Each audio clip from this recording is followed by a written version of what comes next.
What sort of life would you have to have so that you could bear your suffering nobly?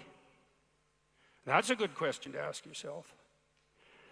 Now, and so we have people just write for 15 minutes. If you could have what you wanted and needed, what might that look like? And there's an instruction there too, is do it badly. Because what the hell do you know? And besides, your vision's going to change as you progress through your life. And so you're not going to get it done perfectly, but that's okay. Get it down.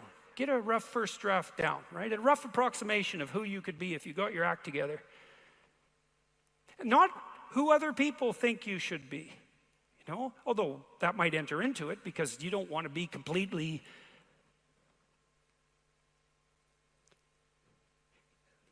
You can't be who you are properly and ignore the fact that you're embedded in a social context. And so you have to take the fact that there are other people into account. And it doesn't mean be who your parents think you should be either, even though that's another source of information that you might want to consider. It's a deeper question. It's like, what would actually motivate you?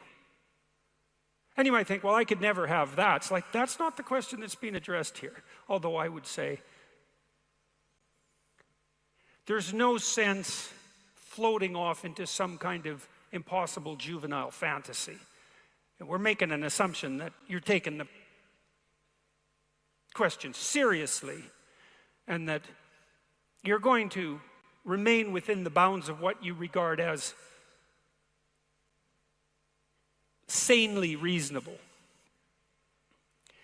So that's the first part. Second part was the opposite of that. It's like, okay, now you've specified a goal, where the goal is, in some sense, both your character and your life. And you've specified that rather vaguely. You only had 15 minutes to write about it. And that's a good thing, because now you have something to move toward. Now, I could tell you this technically. This is an interesting thing to know. People say they want to be happy. That's not true, by the way. If you investigate what people mean when they say they want to be happy, they say, I just want to be happy. It's a very funny phrase. It's, what do you mean, just? Like, there isn't anything harder than that. So you can't just say just, that's all you want. You just want to be happy all the time. That's all it would take. It's like, good luck with that. That's not going to happen. So you can get rid of the just. And then, I want to be happy. Well, maybe. Actually, what people really mean when they say that is they don't want to suffer and be miserable. So really what they mean is they don't want to experience excess negative emotion. And you can find that out if you carefully question people and carefully analyze the answers. You find out they're actually more concerned about avoiding the catastrophic negative than living in a world of hedonistic delight. Now, you also find that while avoiding the catastrophic tragedy, they wouldn't mind having a little bit of hedonistic delight. And so some happiness is interleaved in there. Then you might ask yourself, to the degree that people do want hedonistic delight when they're being happy, what does happy mean? And you might think, well, happy means getting what you want. Happy is how you feel after Christmas dinner. It's like, no, that's asleep, right? That's content and asleep. Now, that's a form of contentment, but it isn't really what people mean when they say that they want to be happy. The happiness that people refer to when they talk about happiness has more to do with enthusiasm. And enthusiasm is an interesting word because it means, it's entheos. It means to be inspired. Inspired is in spirit. It means to be imbued with the Spirit. Well, enthusiastic is to be imbued with the Spirit of God, interestingly enough. And we'll return to that. When do you experience the positive emotion that's associated with happiness? The answer is, not when you've attained a goal, but when you're pursuing one. So you're set up, your positive emotion is associated with movement forward. You could say that your positive emotion is the psychological equivalent of forward movement, just as your negative emotion is the psychological equivalent of freezing or retreating. And so your emotions are very tightly tied to your action. Freeze, retreat, negative. Advance towards a goal, positive. No goal, no positive emotion. Now, if you don't remember anything else from tonight, that's a good thing to remember. No goal, no positive emotion. A corollary of that as well is no goal, confusion. So no goal not only means no positive emotion, it also means confusion, and confusion means anxiety and dread. And so a life without a goal is confusing and hopeless. And that begs a question, what should the goal be? And that's partly what we're trying to establish. You wrote for 15 minutes, you try to develop a vision for your life. Now you have something to move toward. That sets up the precondition for potential positive emotion and happiness. What else do you need to motivate you? Well, how about negative emotion? So what do you do with that? Well, negative emotion can stop you. You might think, well, I'd like to get a better job, but I'm afraid of putting myself out in the job market. I'm afraid of being evaluated. I'm afraid that if I tried something more difficult, I might fail. Then you have your negative emotion opposing you, right? It's anxiety is stopping you. And fair enough, because there are things to be anxious about. But what if you could get your negative emotion behind you, pushing you instead of stopping you? Sometimes in my clinical practice, I would have clients who hated their job. They're laboring under the thumb of a tyrant. And maybe that was partly because they'd turned themselves into slaves. But it didn't matter. They were laboring under the thumb of a tyrant. They needed to make a move, laterally or up. They needed to make a move.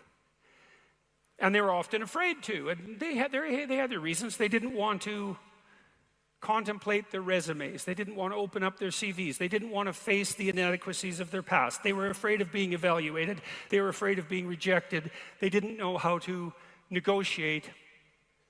They didn't know how to conduct themselves in an interview. They were afraid of losing the security they'd already built up. They had their fears, and they were real, and those fears stopped them. But they'd come to me and say, oh my God, you know, I'm so miserable. My life is so miserable. And we'd take that apart. And one of the reasons was because they were laboring under the thumb of a tyrant. And then we'd talk that through, and they'd say, well, I'm afraid to make a change. And I'd say, well, that's okay. That's understandable. How afraid are you of not making a change? Let's make a little vision of that. You're 35, you hate your job. What's the consequence? You're not motivated. You don't want to get out of bed in the morning. You're starting to get depressed. You're getting bitter. You're getting resentful. You're getting cynical. You're amotivated at work. You're not doing a very good job. And you're starting to shrink. Now play that out for 10 years. You don't change it. You don't fix it. And what happens? Well, it's not like it's going to get better of its own accord. What's going to happen to you? Well, for sure, at minimum, what's going to happen to you is you're going to be in the same situation, but 10 years older. And if you can't get out of that situation now, what the hell makes you think you're going to get out of it in 10 years? You're 10 years older, you're 10 years more bitter, you're 10 years more cynical. Maybe by that time your marriage has collapsed because who the hell wants to live with you?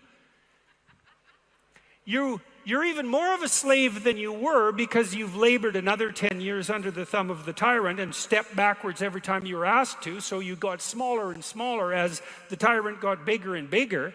It's like, think about that, and that means imagine it. Imagine that, okay? Now that's the situation. You're stuck where you are, but it's 10 years from now. And when I say think of that, I mean imagine that. It's like really play it out. It's like, you know how miserable you are now? You're afraid of making the necessary changes, but you know how miserable you are now. Just imagine how miserable you could be in 10 years. And in all likelihood, what you'll find is that you're way more afraid of that than you are of whatever's stopping you in the present. It's really useful to know what your own particular brand of hell might be. And so one of the things we do in this writing exercise is have people do the reverse. Like, okay, so imagine now, 5 years from now, you've let whatever temptations you're particularly susceptible to have the upper hand. And they've augured you into the ground. You know, one person's an alcoholic, another person's a criminal, another person's living on the street, someone else is like skirting the edges of prostitution, somebody else is narcissistic and bitter, somebody else is depressed and anxious. You know where you would fall off the edge of the earth if you fell off in whatever direction you're prone to fall off. Everyone knows that, but we avoid that. You know, that's rule 3. Do not hide things in the fog. Is that the rule?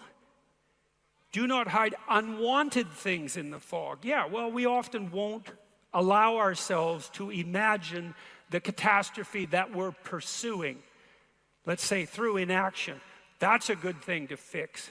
So now you say, well, you think for 15 minutes, that's not very long, about who you could be and what you could have if you could have what you wanted, if you were who you could be.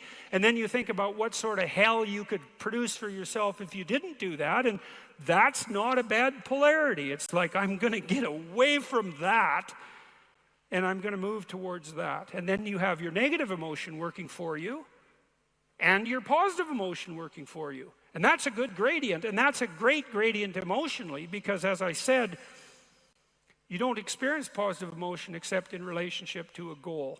And if you've got a nice gradient on your goal pursuit, then that's going to increase the degree to which you feel positive emotion. And positive emotion, by the way, isn't just about being happy. That's the most trivial part of it in some sense. Positive emotion allows you to focus. It's the soul of concentration. It's the essence of enthusiastic motivation. When you say, I really want to do that, that statement is predicated on the existence of positive emotion. It's the fact that the goal beckons to you that makes you say, I want to do that. And you know how much easier it is to do something you want to do than to do something you don't want to do. And that ease is actually a consequence of the activation of the system that governs positive emotion. And you might ask yourself, well, how powerful a system is that? And I would say, well, almost all of the drugs of abuse that people are most prone to abusing are abused because they activate the positive emotion system. So cocaine, methamphetamine, heroin is also a painkiller, but it has a psychomotor stimulant element. That's the technical term for the pharmacological effect of pharmacological agents on the positive emotion system. Psychomotor stimulation, psychomotor because it's associated with movement forward. And cocaine is such a powerful drug because it makes you feel like you're doing something worthwhile. That's the system it hyperactivates. And so it's a primary system of motivation. It's as old as forward movement itself. It's a cardinal source of meaning. And it only manifests itself in relationship to a goal.